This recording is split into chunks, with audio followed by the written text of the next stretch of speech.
¿Jesús ama a los pecadores? Comienzo con esa pregunta. ¿Ama Jesús a los pecadores? Vamos a ver la respuesta del propio Jesús, no solo con respecto a su persona, sino a su Padre. ¿Dios ama a los pecadores? La respuesta la encontramos en 3 parábolas del Evangelio de Lucas que se encuentran en el capítulo 15. Leo la primera de ellas. A partir del verso 1, se acercaban a Jesús todos los publicanos y pecadores para oírle. Y los fariseos y los escribas murmuraban diciendo: Este a los pecadores recibe y con ellos come. Entonces él les refirió esta parábola diciendo: ¿Qué hombre de vosotros, teniendo 100 ovejas, si pierde una de ellas, no deja las 99 en el desierto y va tras la que se perdió hasta encontrarla?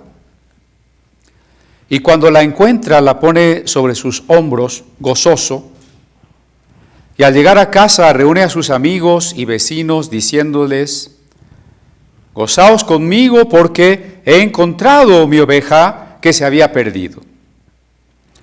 Os digo que así habrá más gozo en el cielo por un pecador que se arrepiente que por 99 justos que no necesitan de arrepentimiento.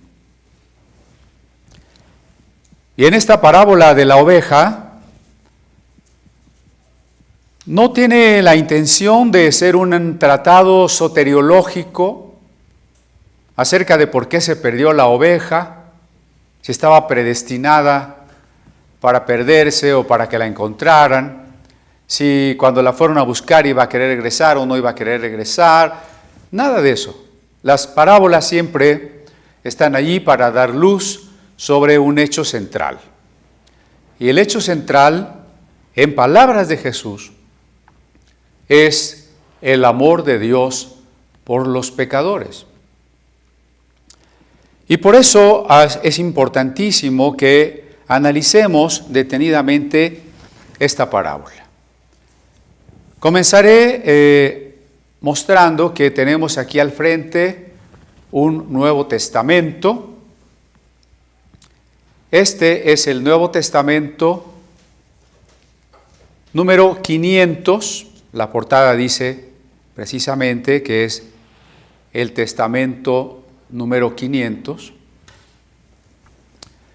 porque, bueno, de las traducciones a lenguas indígenas en esta época contemporánea, incluidas más de 100 traducciones en lenguas mexicanas, hablando en un nivel mundial. Este es el Nuevo Testamento número 500. Aparte, las Biblias completas, aparte cuando solamente un evangelio o un libro como Génesis, el libro de Ruth, o a veces una porción nada más de la Sagrada Escritura, con lo que estamos llegando a más de 3,000 lenguas en las que ahora hay algo de la Biblia. Por supuesto, aunque es, gracias a Dios, es mucho, todavía falta mucho. Falta un promedio de 4,000 lenguas a las que traducir la Biblia. Este ejemplar lo ha hecho favor de traer de Guatemala una hermana que también nos trajo un libro sobre el Evangelio de Marcos, sobre los demonios del Evangelio de Marcos, y la Alianza Wycliffe pues nos ha donado este Nuevo Testamento. Preocupados siempre los hermanos porque el acervo pueda incrementarse, con lo cual por supuesto estamos muy agradecidos porque, imagínense el tesoro que es ir teniendo un trabajo o cada trabajo que representa un gran esfuerzo de muchos años de hermanos que han ofrendado su vida para lograr esto. Este Nuevo Testamento está en javanés. Javanés es una lengua, originalmente pues de la zona del sureste asiático, muy cercano ya a las zonas de África también, pero este es un javanés de Surinam. Surinam hace frontera con Brasil, era una de las 3 Guyanas, así que es un Nuevo Testamento del continente americano, en donde pues aproximadamente unas 1.500 personas, unos 60.000 personas hablan este javanés. 60.000 personas y distintas iglesias de distintas denominaciones que usarán esta traducción, que comenzó en 1983 con los hermanos Linda Spears y Ed, su esposo, y también con el pastor Sisal, que iniciaron una traducción de tiempo completo para hacer posible finalmente este Nuevo Testamento. Gracias, hermano Mauricio, que nos mandó el libro sobre los demonios en Marcos. Gracias a nuestra hermana que trajo ese libro. Gracias a la Alianza por este otro ejemplar, pues que hoy nos llega para poderlo presentar aquí con ustedes, precisamente el día de hoy en el contexto de que Dios ama tanto a los que somos pecadores, que ha provisto personas, recursos, para que su palabra pueda seguirse traduciendo, pueda seguirse difundiendo, y muchos más, diríamos no miles, millones de personas le sigan conociendo.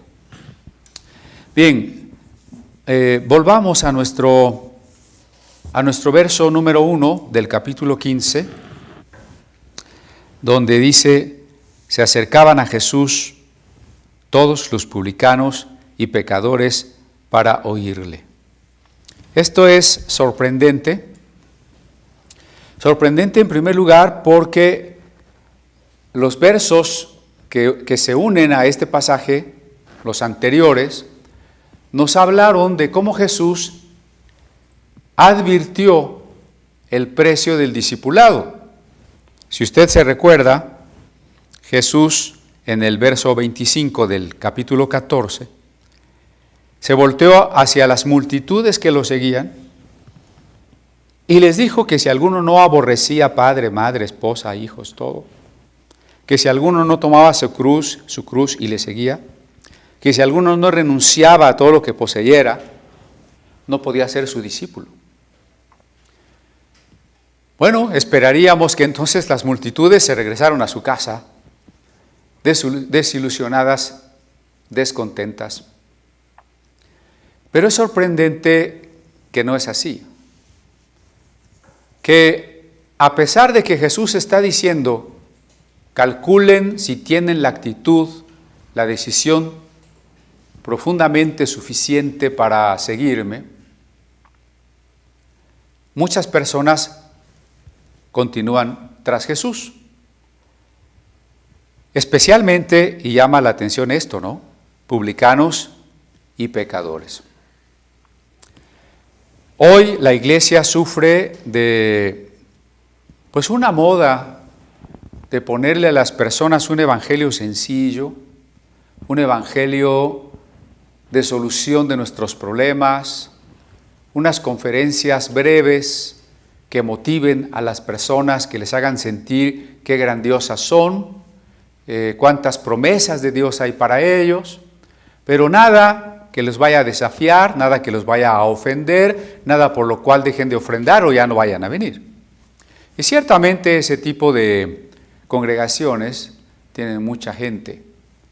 Sin embargo, también cuando Jesús es claro y las iglesias que son claras en el precio del discipulado, también tienen personas que quieren seguir a Jesús.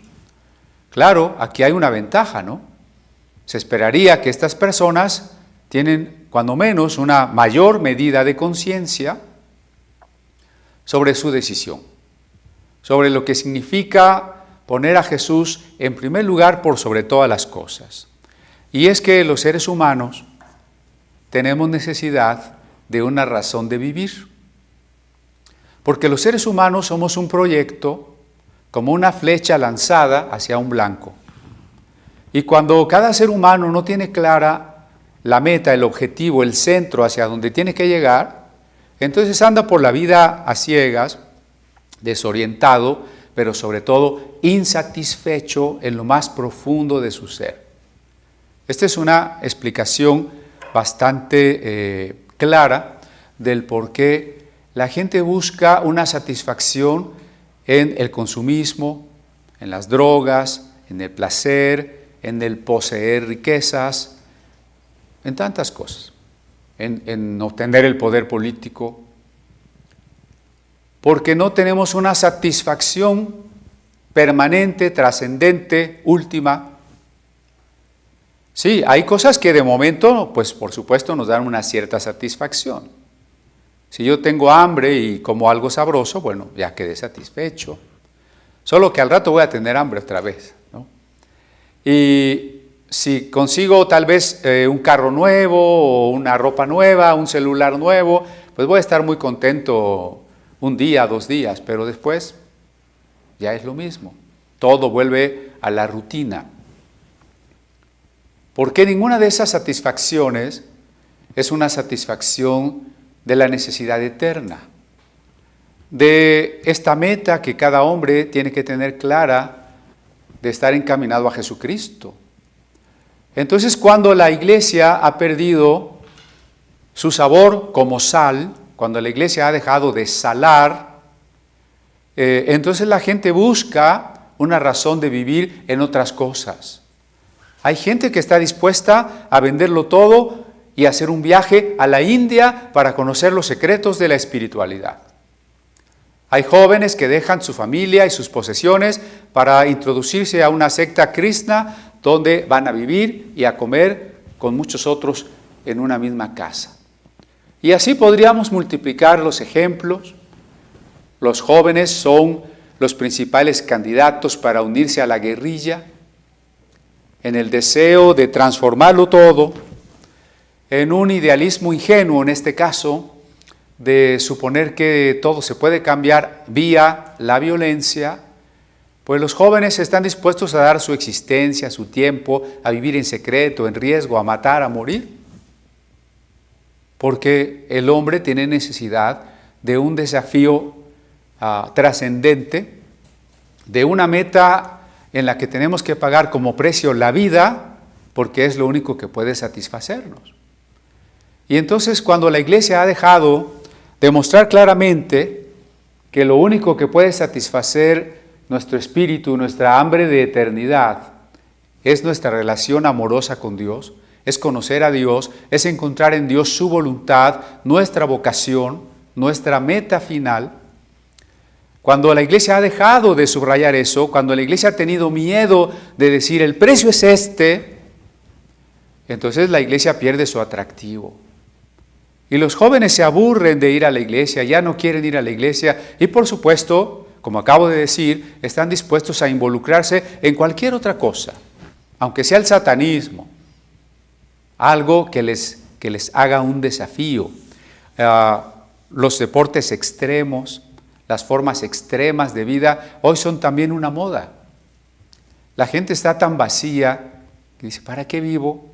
¿Para qué muero? Bueno, voy a tratar de sentir ese riesgo de morirme, esa apuesta por la vida y practica deportes en los que efectivamente podría quedar muerto ahí. Entonces, esto es lo primero que quiero subrayar, que la gente está siguiendo a Jesús a pesar de que Jesús les ha dicho cosas muy duras, que les ha dicho que si lo quieren seguir, estas y estas y estas son las condiciones. Claro, ojalá que cada uno de nosotros también a la manera de estas personas pueda decidir que conociendo perfectamente lo que Jesús exige, queremos seguir a Jesús. Lo siguiente que me llama la atención cuando los publicanos y pecadores le siguen es que Jesús no les rechaza. Jesús no dice, ay, pero qué iglesia me tocó. Yo quiero una iglesia diferente. Y hay pastores que quieren una iglesia de gente rica. Hay iglesias que le han enseñado a sus congregantes que no le prediquen a limosneros, a drogadictos, que le prediquen a gente rica. Estoy diciendo una cosa que a mí me consta. Entonces, la gente, pues normalmente no va a querer que me siga la muchedumbre, los pobres, los rechazados, los pecadores, los que no prometen nada. Vemos que Jesús no los rechaza, Jesús los acoge. ¿De qué manera? Dice el verso 2, que los fariseos y los escribas murmuraban diciendo, este a los pecadores recibe y con ellos come. Los fariseos y los escribas, ¿quiénes son esos? No está de más repasarlo brevemente. El escriba era el encargado, no había imprenta, era el encargado de copiar la Biblia. Esos hermosos pergaminos, que hoy quisiésemos tener uno de ellos de aquel tiempo, ¿no? Bueno, pues esa maravillosa profesión de copiar la Escritura, de entenderla, de comentarla y de enseñarla, era la tarea de los escribas. Luego entonces son unas personas eruditas, unas personas privilegiadas, que además se sienten justos y se sienten cerca de Dios por el conocimiento, por el trato físico y espiritual directo que tienen con las Sagradas Escrituras.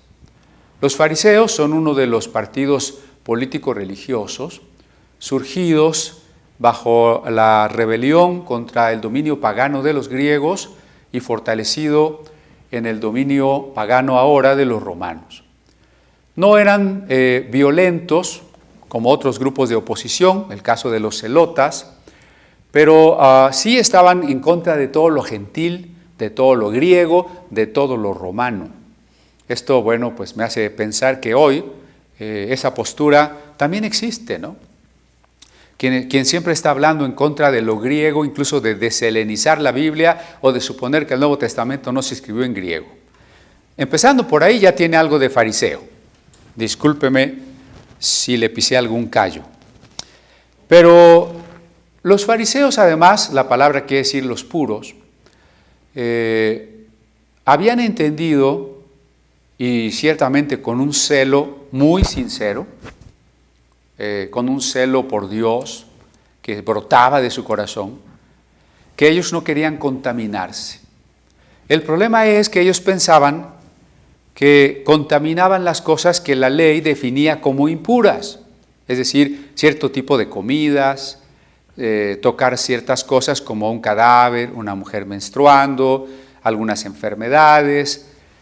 Y eso lo habían confundido, la impureza ritual la habían confundido con la impureza moral, de tal manera que ahora ellos suponían que tocar, convivir con alguien que no era una persona justa, también les contaminaba. Por supuesto que hoy esto se repite. Cuando leemos los evangelios y acerca de los fariseos, los vemos lejanos, ¿no? Los fariseos, de allá del tiempo de Jesús. Yo no soy de esos. Es probable que sí seamos de esos. Los fariseos siguen existiendo. Todas aquellas personas que no quieren tratar con los pecadores para no contaminarse son fariseos. Todos aquellos que adoran la ley y la letra de la ley y la lengua de la ley y el pueblo de la ley son fariseos. Ahora, ¿por qué murmuran contra Jesús? Primero, Jesús los recibe, porque ellos tenían un concepto del mundo partido en dos. De un lado, los justos, poquitos, ellos por supuesto, y otros poquitos, y los pecadores, el resto del pueblo de Israel y todos los gentiles, son los pecadores. Lo aclaro porque precisamente esta sigue siendo una visión de algunas iglesias, de algunos hermanos, ¿no? Los que nos vamos a salvar, los que estamos bien, somos estos poquitos, todos los demás están mal, todos los demás son unos pecadores. Y entonces lo sorpresivo, lo escandalizante es que Jesús recibe a estas personas. ¿Qué quiere decir las recibe? Permite que les sigan, platica con ellos, contesta sus preguntas, se hace su amigo. Ese es el punto más importante. Jesús se hace su amigo. La pregunta, que es el título, vamos a pedir a ver allá en cabina si nos ayudan. Ponemos Lucas 15, 1 al 10 y como título, entre interrogaciones, Jesús ama a los malvados, domingo 1 de noviembre, ¿no? Todo eso ponemos para que cuando usted lo quiera buscar, le sea fácil encontrarlo. Bueno, decíamos que Jesús se hace amigo de los pecadores y con ellos come. Hemos insistido muchas veces aquí que en el concepto oriental, semítico, de comer juntos, es tener un pacto, es tener amistad, es tener comunión.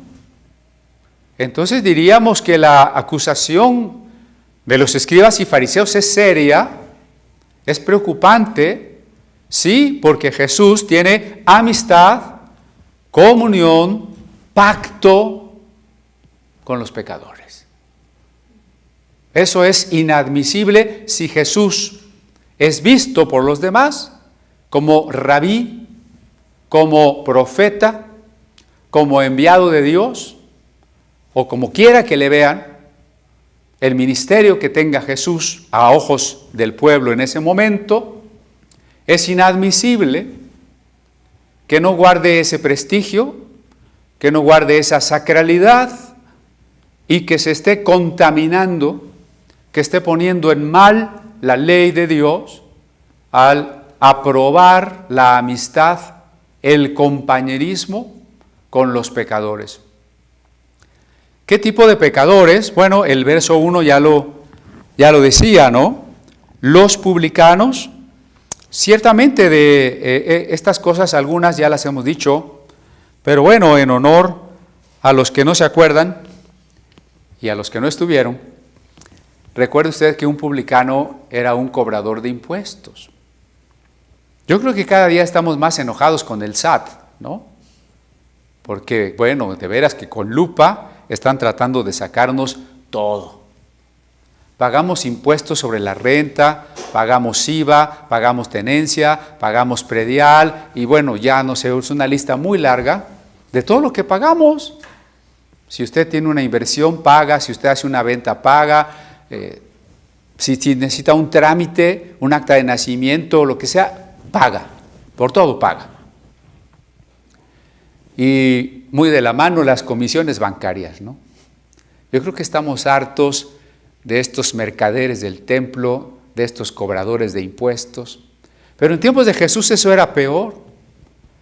Porque aquí, al menos en teoría, los impuestos son para que usted y yo, los mexicanos, o los españoles, o los ingleses, quienes nos estén viendo, tengan carreteras, hospitales, escuelas, alumbrado, agua. Desgraciadamente ya no es así. Las teorías neoliberales del Estado hacen que los servicios que deberían ser públicos ahora se conviertan en privados. Ahora a empresas privadas tenemos que declararle nuestros impuestos, ya no es la Secretaría de Hacienda, es el SAT. Ya pronto no vamos a pagar el agua al gobierno, sino a una empresa privada. No le vamos a pagar la luz al gobierno, sino a una empresa privada. Hasta la basura se la vamos a tener que pagar para que se la lleve una empresa privada. Esa es una forma del capitalismo neoliberal. La otra razón es la corrupción. Todo ese dinero que con un poco menos de carga podríamos dar, a lo mejor hasta con gusto, si de veras lo hubiésemos traducido en que nuestras carreteras son de tránsito libre, o que todos tenemos alumbrado en nuestra calle, o que nuestras escuelas son maravillosas. Pero no, la verdad es que todo nuestro dinero es para que los políticos roben millones y millones y se enriquezcan y enriquezcan a sus familiares y a sus amigos y se vayan de viaje por todo el mundo y se compren un avión y luego lo rifen y todo eso, ¿no? Pero digo que entonces era peor porque los impuestos no los cobraba el gobierno local, el nacional, sino el invasor. En este caso, los romanos. Imagínense, tengo que pagar, y encima de que los impuestos son impuestos, o sea, son a fuerzas, eso quiere decir impuesto, se lo tengo que pagar al invasor, al tirano. Y es muy interesante cómo Jesús no es un teólogo de la liberación. No lo es. Queridos hermanos y pastores enamorados de la teología de la liberación, Jesús nunca enseñó que nos rebeláramos contra los romanos, que no les pagáramos impuestos a los tiranos, que muriéramos de pie, pero que no viviéramos de rodillas. Nunca enseñó eso. Aquí los publicanos, despreciados por el pueblo, despreciados porque alguna vez les dije, el publicano tiene la obligación de cobrar un cierto tributo para Roma. Pero lo que pueda cobrar más allá de ese tributo, que es como su cuota obligatoria con el imperio, todo lo demás es para él. Así que los publicanos eran unos verdaderos ladrones. Verdaderos ladrones. ¿Cómo la gente iba a querer a los publicanos? En primer lugar, eran unos traidores a la patria. Prestándose, siendo judíos, se prestaban a cobrarle impuestos a los otros judíos para los conquistadores. En segundo lugar, pues eran unos rateros, y si yo tal vez con una ovejita hubiera pagado mi tributo a Roma, me quitaba 4 ovejas o 5, y había mucha gente que literalmente vivía en la miseria por las distintas injusticias, entre ellas los publicanos. Así que, bueno, lo que esperaríamos es lo que esperaría un fariseo, que Jesús no se junte con esos ladrones. Lo que esperaría un teólogo de la liberación, un zapatista de Chiapas, que Jesús no se junte con esos del mal gobierno, capitalistas, tiranos y demás. No tenía por qué juntarse con ellos. Lo sorprendente es que Jesús acepta su amistad, acepta que sean sus discípulos, acepta ir a comer a su casa. Por ahí llegaremos a la historia de Zaqueo. Ahí vamos a ampliar un poco. Y pecadores. Con pecadores, por otro contexto de los pasajes paralelos, sabemos que estaban en primer término las prostitutas. Es decir, Jesús estaba aceptando discípulos mujeres. Y conste que Jesús no era feminista, ni tiene nada que ver con el feminismo. Jesús tampoco era un misógino, que como muchos rabinos hubiese despreciado a las mujeres y no las hubiera aceptado como discípulos. Jesús no regresa al plan de Dios, a la consideración que Dios tiene para cada hombre y para cada mujer, en la dignidad que tenemos en tanto que somos a su imagen y semejanza.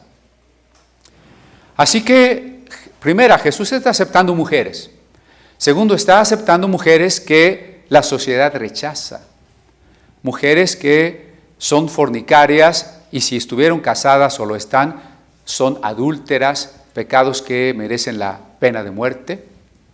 Mujeres que son inmundas.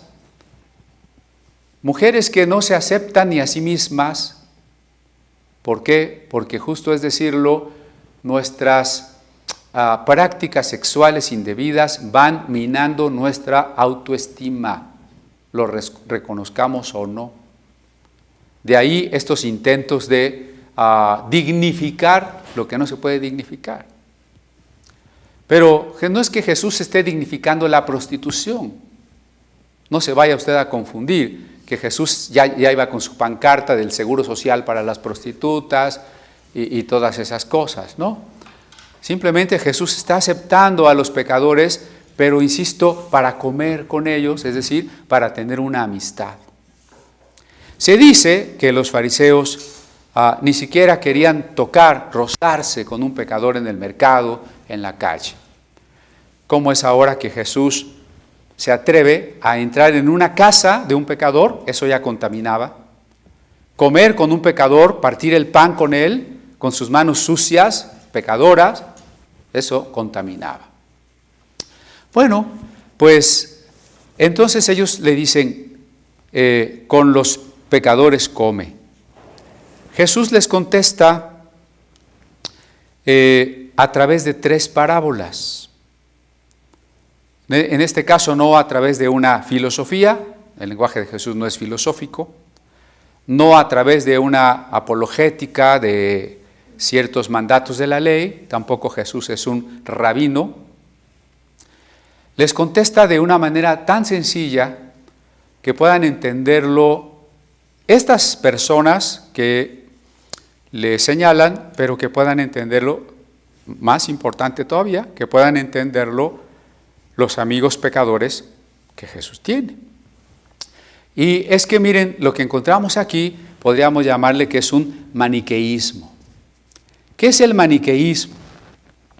Bueno, Manes fue un fundador de una religión por el área de Persa, probablemente del siglo II o III después de Cristo, que muy a tono con el zoroastrismo más antiguo, consideraba que el ser divino y la existencia misma del mundo era una lucha entre la luz y las tinieblas, y por extensión entre los buenos y los malos, muy al estilo de, pues por ejemplo, de la guerra espiritual de la que hoy se enseña, ¿no? Y bueno, entonces los maniqueos influyeron al cristianismo, influyeron a San Agustín, uno de los grandes teólogos cristianos, que a su vez influirá a toda la Edad Media y a la Reforma, porque no solo es agustiniana la Edad Media, sino es agustiniano Lutero y más agustiniano Calvino. Pero Agustín venía del maniqueísmo y lo abandonó cuando entendió que la materia que Dios había creado no podía ser mala, no era parte de ese mundo malvado del que hablaban los maniqueos. Sin embargo, Agustín no pudo superar todo el maniqueísmo. Los maniqueos pensaban que la materia era tan mala, que por tanto el cuerpo del hombre era tan malo, y por eso traíamos el pecado desde el nacimiento. Así que Agustín tradujo esta doctrina al cristianismo como la doctrina del pecado original. Pero dejando eso de lado, hoy le llamamos maniqueísmo a todo aquello que divide al mundo en los buenos y los malos, ¿no? Los buenos y los malos. Como por ejemplo, aquel joven, que ya nos tocará también, maestro, bueno, ¿qué haré para poseer la vida eterna? Yo que soy del equipo de los buenos, ¿no? O la visión norteamericana del mundo, expresada sobre todo en sus películas, ¿no? Acuérdense cuando desde los programas de televisión y las películas, los malos eran los alemanes, los japoneses, y los buenos eran los gringos. Pasó la Segunda Guerra y entonces ahora los malos eran los rusos, la Guerra Fría, ¿no? Todos los malos eran rusos, cubanos, angoleños. Los buenos eran los gringos. Después viene Vietnam, los malos son los amarillos, los chinos, vietnamitas, japoneses. Después ahora los malos de las películas son los árabes, los afganos, los iraquíes, pero siempre los buenos son los gringos, ¿no? Ya los niños saben que el héroe de la película pues es el güerito, es el gringo que hasta en el día de la independencia, la película, es el gringo, el que salva al mundo, ¿no? Porque los malos ahora son los marcianos. Entonces, bueno, este es un problema porque entonces el niño crece en esta simpleza del mundo maniqueo partido entre los buenos y los malos. De hecho, el que importa es el bueno, porque toda la emoción de la película está en que quieren matar al malo y ya no van a matar, y ya le echaron una bomba y ya cuántas, pero no, apenas si se despeina y sale libre, ¿no? En cambio, los malos, pues esos caen como moscas y nadie se preocupa, ya mataron a 100, a 200, él mismo ya se echó a otros 100. ¿Y eso qué importa? Son chinos, ¿no? Son árabes, ¿no? Son rusos. Entonces, este maniqueísmo es pues reproducido dentro de la iglesia, no solo en la época de Agustín, sino en nuestra época también. En la época, por supuesto, de los fariseos. Les voy a poner algunos ejemplos, tanto de la izquierda como de la derecha, del maniqueísmo que existe, ¿no? Y quiero empezar por la celebración del Día de Muertos, porque este maniqueísmo lo vemos ahora a partir de la condena que muchos predicadores y creyentes hacen de las celebraciones del Día de Muertos. No estoy diciendo que usted celebre el Día de Muertos, ni que se vaya al panteón, ni nada de eso, por supuesto que no. Pero mire, las iglesias han caído en tal legalismo, en tal condena del que no es cristiano, que dicen cosas como estas. Es que toda la gente que está celebrando a la muerte está haciendo un pacto con el diablo, está haciendo un pacto con el Seol. Y es que todos los que les den dulces a los niños en la calle están haciendo que sus hijos entren en pacto con el diablo. Y los que se disfrazaron de momias van a tener un accidente. Y los que se disfrazaron de Frankenstein van a tener un hijo sin cerebro. Y los que se disfrazaron de fantasmas van a tener un aborto. Y están bajo maldición. Y bueno, unas cosas. Y que los druidas, y que el Shamhai, y que el dios Kernos, y que... ¡Qué barbaridad! Todo es condenación. Ya casi que si comes calabaza en estos días, o si compras tu pan de muerto en la panadería, ya trae su demonio. Y entonces este es un fariseísmo. ¿Por qué? Porque en vez de convivir con las personas, de procurar comprenderlas, de llevarles el evangelio, solo las condenamos. Las condenamos desde un orgullo en donde nosotros somos los buenos, donde todos ellos no solo están perdidos, sino que ninguna de nuestras expresiones se refiere al amor de Dios por ellos. Y lo que hemos dicho es que Dios ama a los pecadores.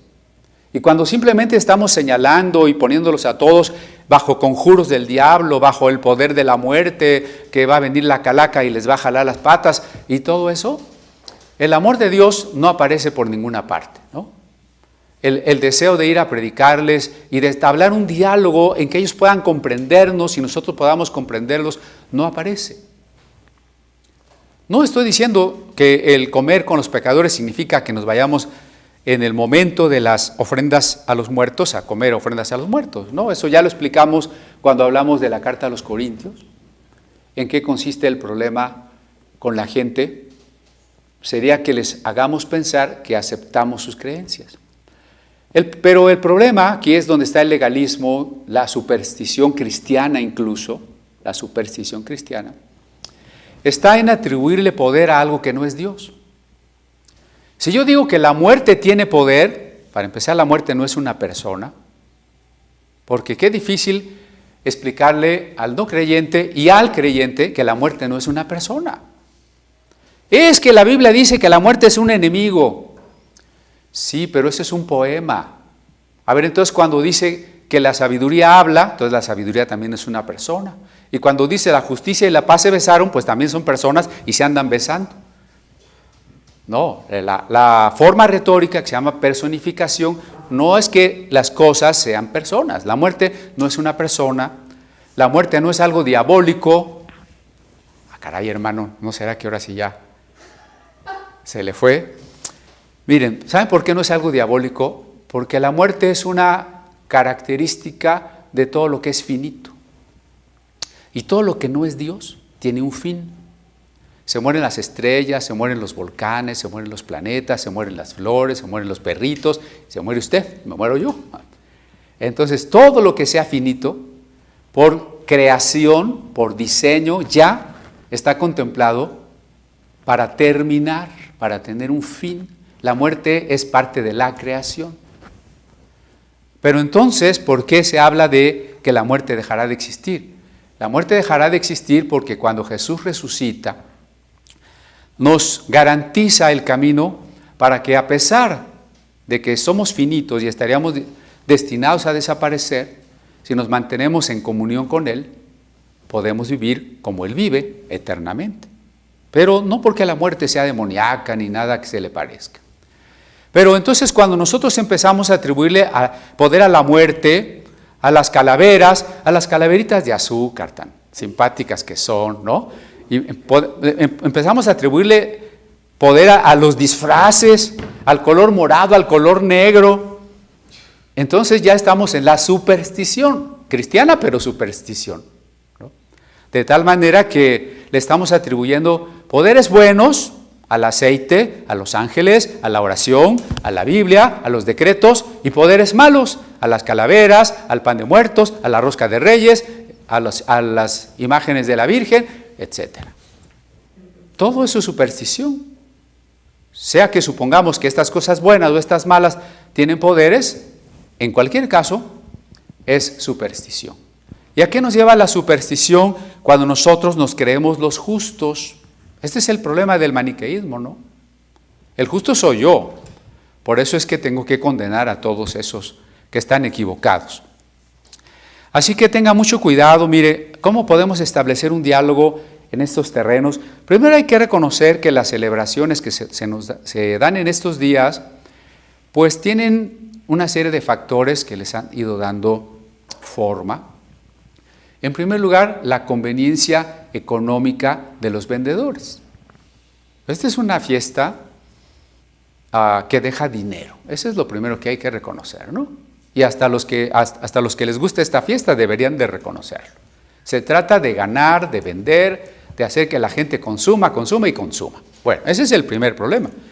El segundo es que hay tradiciones de tipo cristiano, con tradiciones de tipo católico, con tradiciones de tipo europeo y tradiciones de indios americanos. Y todo eso lo mezclamos en una licuadora y nos sale el Día de Muertos, ¿no? Entonces, bueno, vamos a tratar de separarlos ahora. Ya dijimos primero el ambiente comercial, que es el que impulsa todo esto, incluso a través, desgraciadamente, de los órganos encargados de la cultura, el gobierno, las escuelas, impulsa esto por propósitos comerciales. Añadidos al relativismo moral de que qué bonitas nuestras tradiciones y qué tiene de malo. Bueno, pero ahora vayamos a la historia. El 1 de noviembre se celebraría lo que se llama Día de Todos los Santos. Eso se celebraba en la iglesia griega y en la iglesia latina hasta el siglo VIII, un domingo después de Pentecostés. Y era el recuerdo de los mártires, de los cristianos que habían muerto bajo la persecución de los emperadores romanos. A veces se procuraba en el aniversario de la muerte de un creyente recordarlo en ese día. Pero como a veces, como en el caso de Diocleciano, los cristianos morían por grupos, pues mejor se decidió un día para recordar a todos los mártires cristianos. Ese día de mayo fue trasladado por el Papa Gregorio IV al 1 de noviembre para tratar de aminorar las celebraciones paganas que se daban en el norte de Europa por el inicio de las cosechas, ¿no? Entonces, el 1 de noviembre, que antes estaba en mayo, ahora lo tenemos en noviembre. Pero, ¿qué se supone que tendríamos que recordar o de qué se trata? Pues de recordar a todos los que han muerto por Cristo. Se llama también de todos los santos porque en la doctrina católica se recordaría a todos los santos del cielo, empezando por la Trinidad, la Virgen, los ángeles y todos los que, aunque no estén beatificados, ya no están en el purgatorio, sino en el cielo. Ese es el Día de Todos los Santos. Bueno, evidentemente ahí hay mucho material para platicarle a las personas, ¿o no? Oiga, ¿y esos mártires del siglo II, III, IV, por qué los mataban? ¿No sería una buena pregunta para hacer reflexionar a las personas sobre el 1 de noviembre? Y si podemos explicarles por qué los mataban y por qué ellos estaban dispuestos a dejarse matar, pues ya les dimos el Evangelio. Entonces, por eso digo que mejor debemos establecer puentes de diálogo. El 2 de noviembre se pensaba en los muertos fieles, pero que todavía están en el purgatorio, ¿no? El primero son los inocentes, los salvados, diríamos. El 2 son nuestros familiares que todavía están en el purgatorio. Bueno, entonces, claro, este es otro tema, ¿no? Aquí podríamos platicar sobre el purgatorio, sobre por qué en tiempos de Lutero se vendían indulgencias, qué prometían las indulgencias, menos años en el purgatorio, qué era el purgatorio, por qué tendríamos que ir al purgatorio o por qué no. Ahí hay todo otro tema para poder platicar sin condenar. Esto se mezcla con las religiones paganas que eran de corte agrícola, adoradores de los dioses de fertilidad, los dioses de la tierra, de donde viene la comida, y por supuesto pues eran vísperas del 1 de noviembre, 31 de octubre, era la fecha en que se hacían las grandes fiestas, las fogatas, para dar la bienvenida a esta época de las últimas cosechas del año, para después pasar a las fiestas del invierno. Cuando el cristianismo llega a esos lugares, empieza a identificar a las religiones paganas con demonios y a los sacerdotes y sacerdotisas de las religiones naturalistas con brujos y brujas, y al diablo, que en la Biblia tiene otro tipo de tareas. El catolicismo lo va a identificar como el sexo o el ser que nos invita al pecado sexual por excelencia, ¿no? Y bueno, entonces nace todo este sincretismo de las brujas, quienes no se quieren convertir y se vuelven enemigos del cristianismo, entonces hacen un paganismo más acendrado y sobre todo más orgiástico para dejar claro que no son cristianos, como lo ha dicho uno de los contemporáneos más grande productor de pornografía: yo hago pornografía para destruir el cristianismo, ¿no? Este es muy especialmente el estilo del paganismo, que a propósito se declara bruja para ser anticristiano, como es el caso del grupo feminista hoy, las Brujas del Mar, ¿no?, a nivel mundial. Por otro lado, el cristianismo pues comete el error de identificar las religiones con demonios y de trastocar el concepto bíblico del diablo en un diablo sexual, y entonces las cosas se complican mucho. Y entonces resulta que el 31 de octubre, para los paganos, según la vista de la Inquisición, en aquel libro que se llama el Malleus Maleficorum, el martillo de las brujas, que es un manual para los inquisidores de cómo reconocer una bruja, dice que las brujas en el aquelarre son las esposas de Satanás, como las monjas son las esposas de Cristo. Las brujas son las esposas de Satanás, o sea, el error es el mismo, nomás que de los dos lados, ¿no? Y entonces en ciertos días del año, como el 2 de febrero, en los días de cosecha, el 31 de octubre, o de siembra, o de que van a empezar las lluvias, en junio, el 10 de junio, etc., hay aquelarre, es decir, orgías de las esposas de Satanás con Satanás. Y por otro lado, la Iglesia Católica, para adorar a los santos el 1 de noviembre, pide que las reliquias estén presentes en las iglesias. Las reliquias son restos de santos. Así que cuando uno va a visitar una reliquia, gana indulgencias, es decir, gana años de perdón en el purgatorio para uno o para uno de nuestros familiares en el purgatorio. Así que Martín Lutero coloca sus 95 tesis en la puerta de la Universidad Parroquia Castillo de Wittenberg el 31 de octubre. ¿Por qué? Porque es una protesta contra las indulgencias. ¿Y cuándo se podían obtener más indulgencias? El 31 de octubre, porque el elector Federico de Sajonia, el príncipe, abría su palacio para que la gente de todos los pueblos y ciudades vecinas pudiera venir a visitar su colección de 18,000 reliquias, módica ofrenda por delante, y con ello ganar 100,000 años de perdón en el purgatorio. Así que ese es el contexto donde Lutero dice, no hay indulgencias, ¿no? Se unen cosas muy interesantes allí como para que podamos platicar de todo esto con las personas. Entonces, y sobre todo, insistir, no se trata de celebrar la muerte, no se trata de que la muerte sea nuestra amiga, se trata de mostrar que Jesús ha resucitado, que la tumba está vacía y que los cristianos, al hablar de la muerte, no podemos hacerlo sin hablar de la resurrección. Bueno, este es un ejemplo del legalismo moderno. Otro legalismo de derecha ha sido, por supuesto, desde el siglo XIII y en el ámbito católico, el Tribunal del Santo Oficio. ¿Quiénes son los buenos? La institución que se arroga ser la única Iglesia de Cristo indivisible. ¿Quiénes son los buenos? Los elegidos como jueces, como inquisidores, para poder investigar a todos los bautizados, porque el bautismo es indeleble, no se puede borrar, que se estén desviando de la doctrina, que estén contaminando a la Iglesia. Y entonces, bueno, como sabemos, la Inquisición va a quemar y a asesinar a los valdenses y a los cátaros primero, después a los judíos conversos, después a los protestantes y después a las brujas. Esto viene después del Renacimiento. Y no desaparece la Inquisición en estas funciones hasta mediados del siglo XIX, y eso no quiere decir que ya haya desaparecido. Ahora, la Inquisición se está volviendo de izquierda, porque también hay un maniqueísmo de izquierda.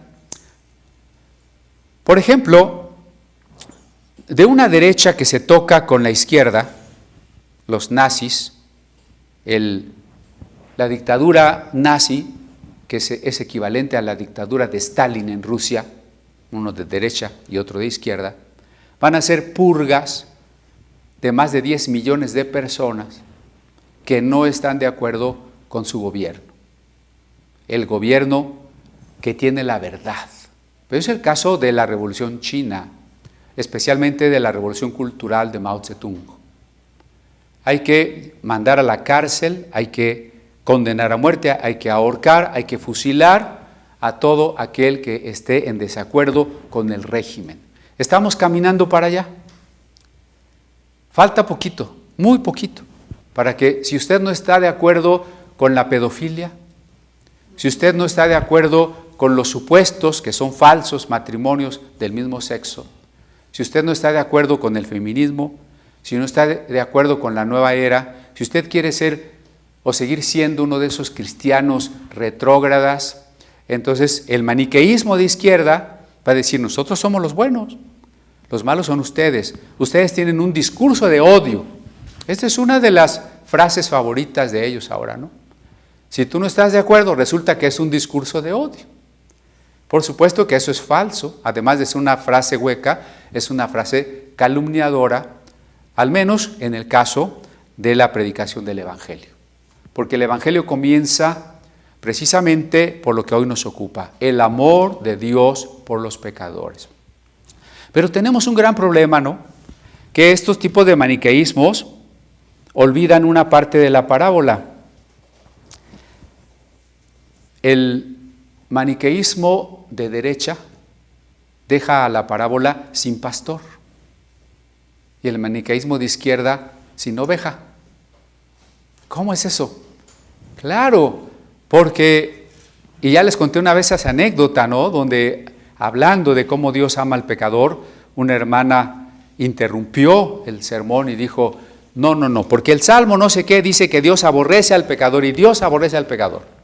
Y por más que le explicamos que el Evangelio es mostrar que Dios ama al pecador, no entendió. Ese es realmente el contraste entre Jesús y los fariseos.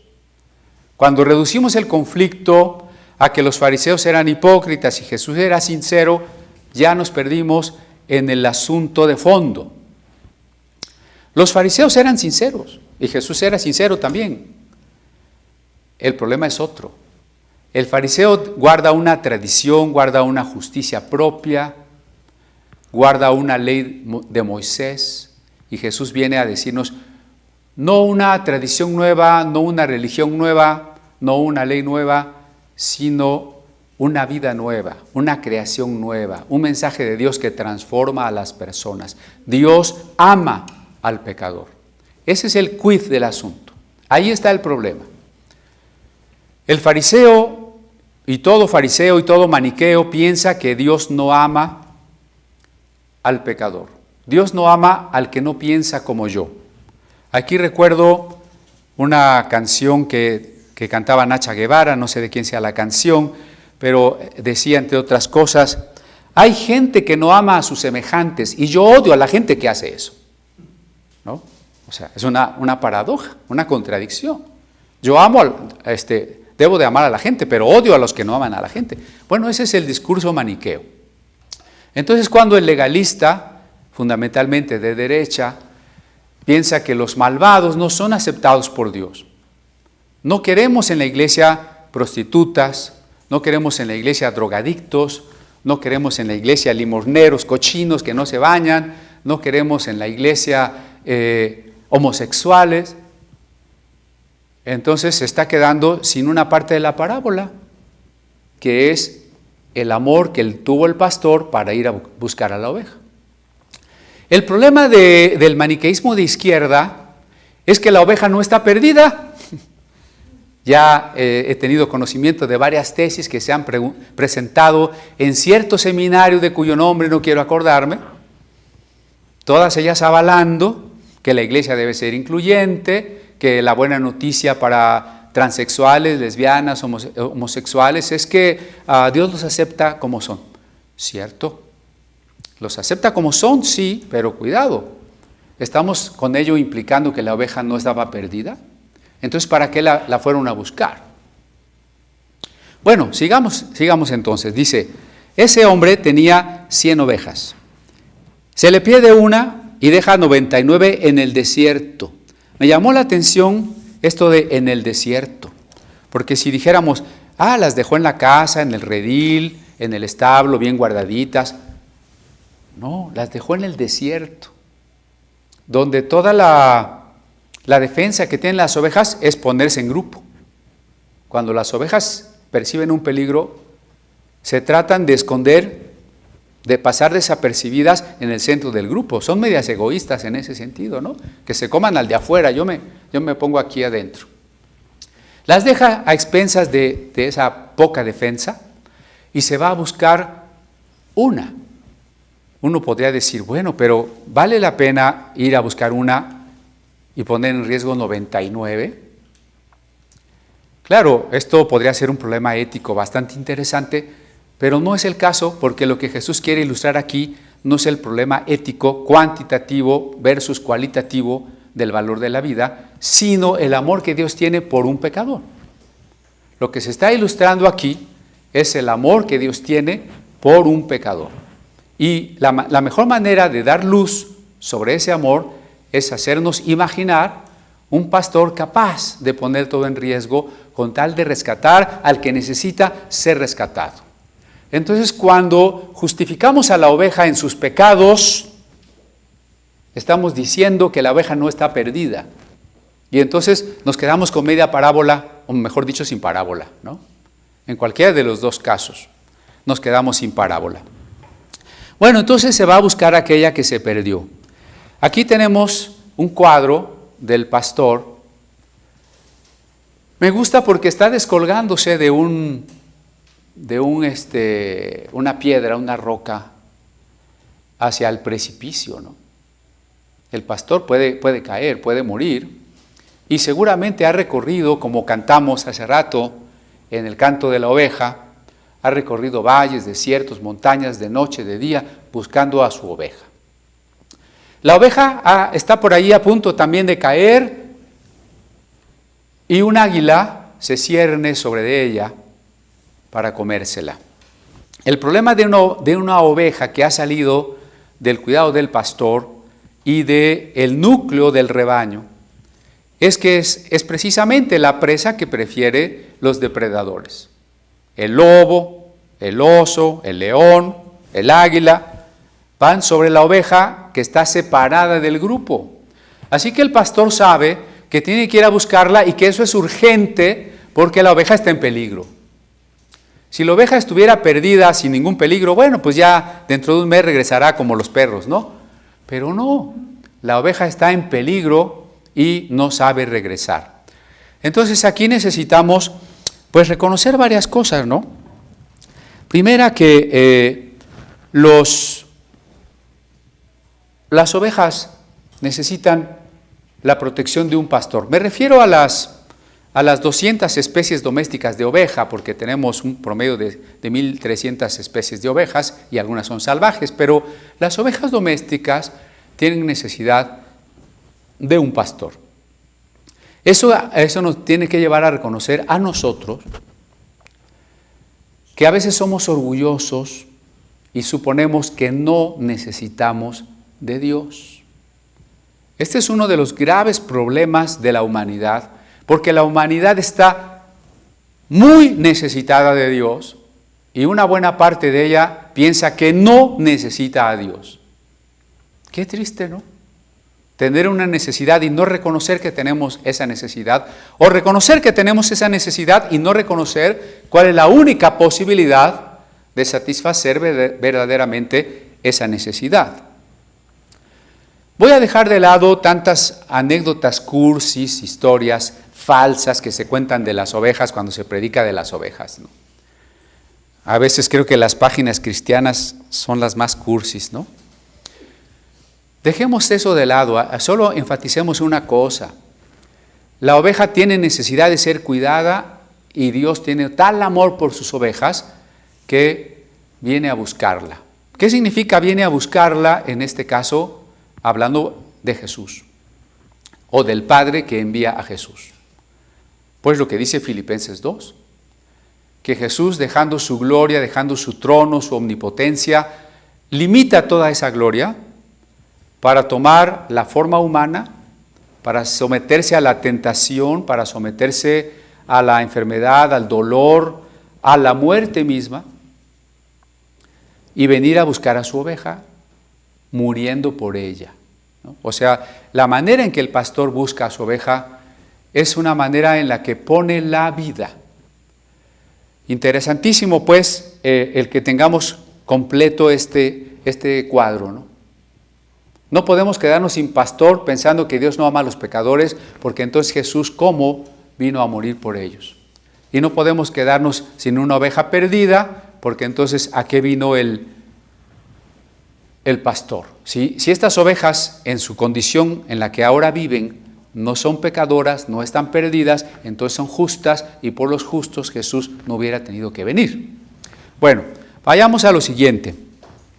Dice el otro versículo, el verso, cuando la encuentra, el verso 5, cuando la encuentra, la pone sobre sus hombros gozoso. El pastor pone a la oveja sobre sus hombros. ¿Eso qué quiere decir? Pues que ahora que Jesús nos ha encontrado, estamos seguros, podemos descansar. Esta oveja que seguro estaba hambrienta y muy cansada de haber estado perdida, ahora tiene el privilegio de descansar sobre los hombros de su pastor y tiene la seguridad de que va hacia la casa. Esto tiene que implicar también que nosotros dejamos toda culpa atrás. Si cuando tenemos que reconocernos como ovejas perdidas, tenemos que reconocer nuestra culpa. No podemos ser transformados por el amor de Dios sin reconocer nuestra culpa. El amor de Dios es incluyente, sí, pero es transformador. Vamos, usted dice, bueno, es que yo estoy enamorado de tal persona. Y si tal persona no le corresponde, ¿usted es tan incluyente que no le importa que no le corresponda? O de lo que se trata es que el amor de usted se despierte también en la otra persona, y cuando la otra persona empieza a amar, es transformada, porque ahora va a hacer, a decir, a sentir cosas que antes no. Entonces el amor es transformador. Así que cuando Jesús encuentra a la oveja, el hecho de rescatarla significa transformarla y perdonarla. Y también aquí es muy importante que el cristiano viva sin culpa. ¿Por qué? Porque el día que creímos en Jesús, la fe consiste, en uno de sus puntos más importantes, en tener la certeza de que Dios nos ama y nos ha perdonado, y de que hemos recibido ese perdón. Cuando el cristiano está viviendo con culpa, en muchas situaciones, cuando piensa que no es lo suficientemente santo como debería, y si en este momento se muere, quién sabe si sea salvo. Si en este momento viene Cristo, a lo mejor se queda. Ese es un cristiano que vive con culpa. Otro cristiano que vive con culpa es el al que le están diciendo, no, es que si te está yendo mal, a lo mejor traes una maldición generacional. Tus papás, tus abuelos, tu tío, o cualquier otra cosa, ¿no? Es que tú abriste puertas. A lo mejor cuando hiciste esto, aquello, con un objeto que tienes en tu casa, abriste puertas, hay un demonio, traes una maldición. Entonces el cristiano siempre vive temeroso, porque nunca sabe si ya está perdonado, nunca sabe si no trae 1, 2 o 10 demonios allá adentro, nunca sabe si en su casa no hay unos malos espíritus, nunca sabe si no hay maldiciones, influencias, herencias y demás, palabras negativas y cuánta cosa. Ninguna condenación hay para los que están en Cristo, dice Romanos 8:1 muy claramente. Ninguna condenación hay para los que están en Cristo. Eso significa que Jesús me ha tomado sobre sus hombros. Ahora voy seguro, ahora voy amado, voy perdonado hacia el hogar. Esto es muy importante, este poder transformador. No es que yo tenga que cambiar para que Jesús me ayude. No es que la oveja tuvo que encontrar su camino y regresar con el pastor y decir, ya vine, perdóname. Bueno, ya regresaste, te perdono. No. El pastor la fue a buscar y tal como la encontró, así la amó, así la aceptó, pero obviamente que le quitó las espinas que traía, seguro le dio algo de comer, incluso la debe de haber bañado, en ese momento o después, se la llevó a su casa, la debe haber curado de lo que fuese necesario, etc. Porque el amor es transformador. Así que Dios nos busca, noten esto, cuando Jesús llega a la casa, reúne a sus amigos y vecinos diciéndoles, gozaos conmigo porque he encontrado mi oveja que se había perdido. Noten la acción de Dios. La acción de Dios, por ejemplo, en el verso 4, al final. Va tras la que se perdió, hasta encontrarla. Luego, cuando la encuentra, y luego, he encontrado mi oveja que se había perdido. Es decir, 3 veces la palabra o el verbo encontrar. ¿Qué nos subraya esto? Una forma muy activa de parte de Dios para buscarnos. Una forma que implica, como acabo de decir, la humillación y la muerte de Cristo. Porque parte de este legalismo farisaico es que tú no aceptas a Cristo. Cristo es el que te escogió. Es que Cristo no es un limosnero que va a ir a tocar a tu corazón para ver si le abres. Es que si tú no estás totalmente arrepentido, no eres salvo. Esas doctrinas parecen muy piadosas, pero son fariseas. Son fariseas porque si mi salvación dependiera de mi profundidad de arrepentimiento, yo nunca voy a saber si ya estoy lo suficientemente arrepentido o no, y tendría que regresar a la angustia de Lutero, del sacramento de la penitencia, cuando él nunca podía estar seguro de su salvación, hasta que entendió que el justo por la fe vivirá. Esas doctrinas son fariseas porque están suponiendo que Cristo es tan grandioso que no va a venir como un limosnero a tocar a mi puerta. Pues sí, porque incluso fue un pastor que dejó su gloria para venirme a buscar. Porque le dice a la iglesia de la Odisea, estoy a la puerta y llamo. Si alguno quiere, me abre, y si no quiere, pues no me abre. Así Jesús se ha decidido humillar ahora por amor a nosotros, porque el amor es dar la vida por el otro.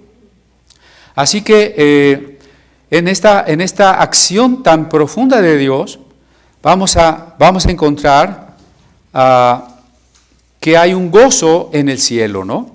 Cuando dice que el pastor junta a sus amigos, a sus parientes, y les dice, he encontrado mi oveja, vamos al verso 7, habrá más gozo en el cielo por un pecador que se arrepiente que por 99 justos que no necesitan de arrepentimiento.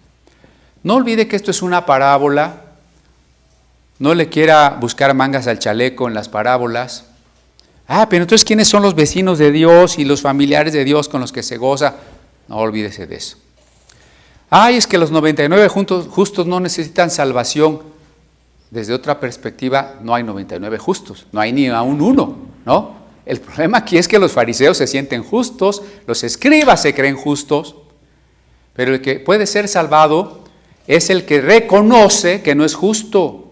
Por eso nos regresa esto al verso 1, los publicanos y pecadores le seguían. ¿Quiénes? No los que se sentían justos. Los que se sentían justos, aunque no lo eran, no seguían a Jesús. Los que no eran justos y se sabían injustos, seguían a Jesús. Tenían una ventaja. Por eso Jesús dirá, las prostitutas y los ladrones van delante de ustedes en el reino de los cielos. Bien, entonces hay fiesta en el cielo. Esto es lo que se enfatiza, ¿no? Habrá gozo en el cielo por un pecador que se arrepiente. Este es el gran amor de Dios. Alguna vez escribía yo a nuestros líderes de células que bueno, a veces parece que nuestra palabra cae sobre piedras, no parece haber mucho fruto. Ellos me animaron diciendo que no, que ellos están trabajando, que muchos hermanos están bien, están creciendo, están recibiendo. Pero sí es que a veces, miren, cuando la mayor parte del mundo está predicando cosas que no son, cuando la mayor parte de la iglesia está distorsionando el evangelio, uno llega a sentir eso que debe haber sentido Elías cuando le dijo, Señor, ya nomás yo quedo, ¿no? Y entonces dice, no, miren, aunque sean poquitos. Una cosa que Lucas siempre va a insistir es la individualidad. Ya hemos hablado de ella cuando el endemoniado gadareno, ya hemos hablado de la individualidad cuando en el domingo pasado, cuando Jesús habla de esta conciencia de la propia muerte y de la decisión de nuestra propia vida. Pero ahora una vez más, el individuo es tan valioso. El valor de la persona es un concepto, es una aportación cristiana a la cultura que no existía antes del cristianismo, no la tenían ni los griegos, ni los romanos, ni otras religiones. El concepto de persona y el valor infinito de la persona es un concepto bíblico que el cristianismo aportó a la cultura universal. Y precisamente a partir de cosas como estas, ¿no? Si no son todos estos los que se arrepienten, solo es uno el que se arrepiente, Dios tiene fiesta. ¿Cuánto es el amor de Dios? Que Dios tiene fiesta. Los filósofos nos hablaban de la impasibilidad de Dios. Eso quiere decir, Dios no es sujeto de pasión. Dios no cambia de estados de ánimo, no es arrastrado por emociones. Estamos de acuerdo en esa óptica filosófica, sin embargo, el Dios revelado en la Biblia va más allá de eso. El Dios cristiano sí se entristece por nosotros. El Dios cristiano sí siente un amor por nosotros. Y el Dios cristiano hace fiestas. ¿Cómo serán esas fiestas? Eso sí, le aseguro que no son con rock and roll, pero sí le aseguro que Dios está muy contento por cada persona que decide volverse a Él, por cada persona que escucha la voz del Espíritu Santo. Es decir, por usted. Dios está contento por usted. Y si alguien nos está oyendo hoy que todavía no ha tomado su decisión y hoy la tomara, hoy por usted habría fiesta en el cielo. Ahora, este pastor que nos cuida, ¿será que nos cuidará de todo? ¿Pero de todo? Porque estaba yo oyendo una predicación donde otra vez acaba en el Salmo 103, ¿no? Ni plaga tocará tu morada, así que a nosotros no nos puede afectar el coronavirus. Y el pastor no estaba usando cubrebocas y estaba invitando a todos a no usar cubrebocas porque como cristianos tenemos la promesa del Salmo. A ver, vamos a ver el Salmo. Que dice,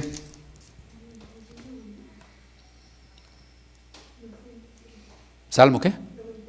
91, gracias, aquí tenemos a nuestra teóloga Areli. Salmo 91, sí, efectivamente, dice el verso 6, ni pestilencia que ande en oscuridad, ni mortandad que en medio del día destruya. Léase SARS-CoV-19, ¿no? Marcos 2:19. Sí, pero bueno, ¿qué olvidamos aquí? Si tomamos estos versículos como un amuleto contra la pandemia, estamos tergiversando la palabra de Dios. Primera, porque Jesús, como pastor que nos protege de esa águila que nos quiere devorar o de ese león que viene por allá abajo, no se ve, implica que nada que pueda tocar nuestro espíritu, nuestra alma, nos puede afectar. Y eso ya quedó claro cuando en otro capítulo de Lucas Jesús dijo: no temáis a los que matan el cuerpo, refiriéndose por supuesto a los que los persiguen, pero podríamos parafrasearlo también a los virus que matan el cuerpo. No temáis a los hombres que matan el cuerpo, no temáis a los virus que matan el cuerpo, temed a aquel que puede echar cuerpo y alma en el infierno. En ese pasaje dejamos claro que las promesas de Dios, de nuestra integridad, de que nada nos puede tocar, tiene que ver con el Espíritu. De tal manera que Romanos 8 dice que nada nos puede apartar del amor de Dios que es en Cristo Jesús, ni la vida ni la muerte, aplicado a la pandemia. ¿Ni la vida ni la muerte?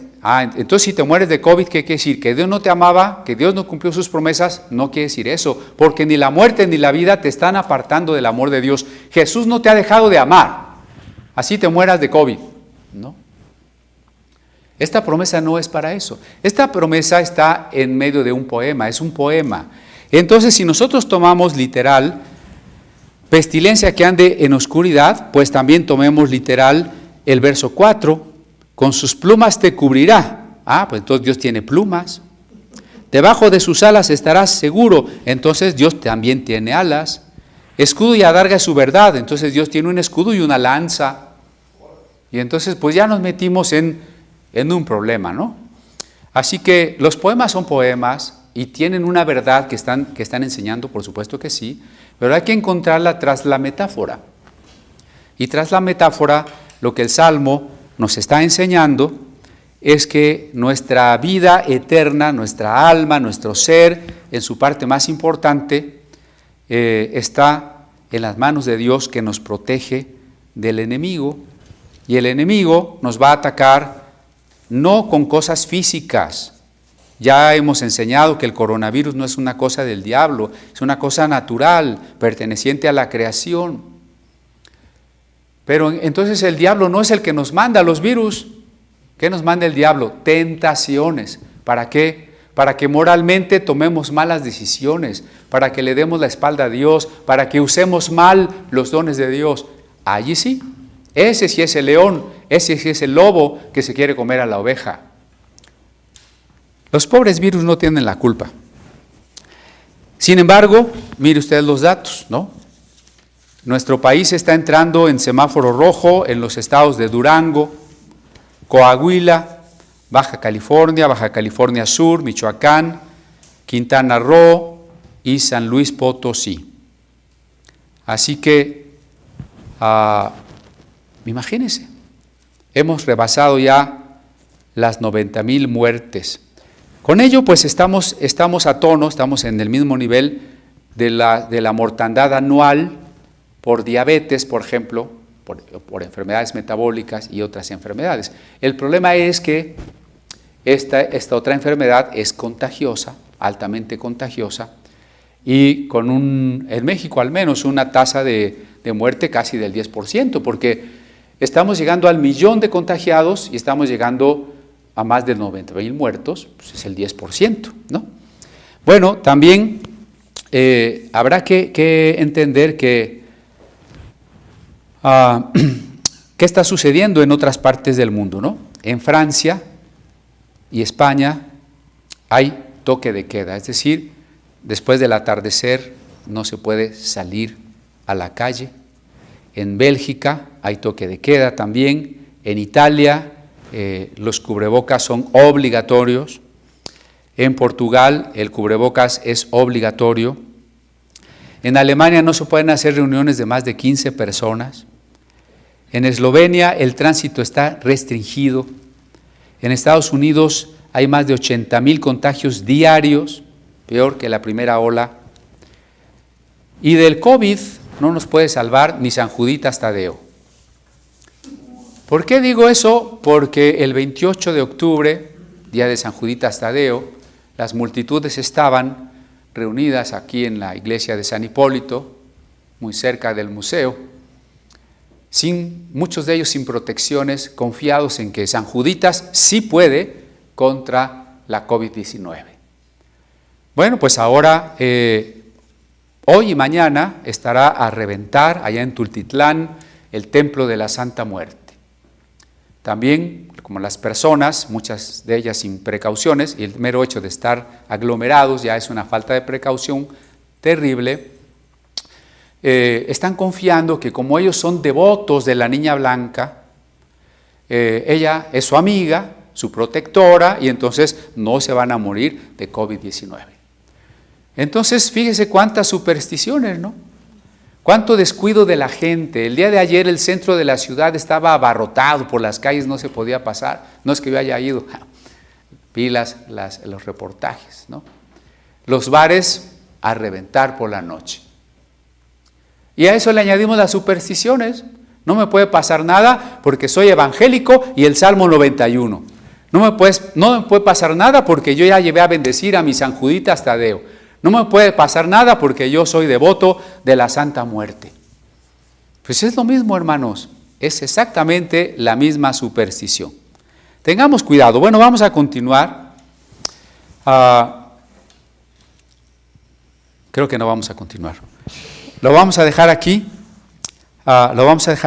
Solo recuerde una cosa que llévese hoy en su corazón, ¿no? Dios le ama, le busca activamente, le busca con ardor. Cuando usted responde a su llamado, usted es perdonado, usted sale de un peligro eterno y hay fiesta por usted. Hay gozo, hay alegría por usted.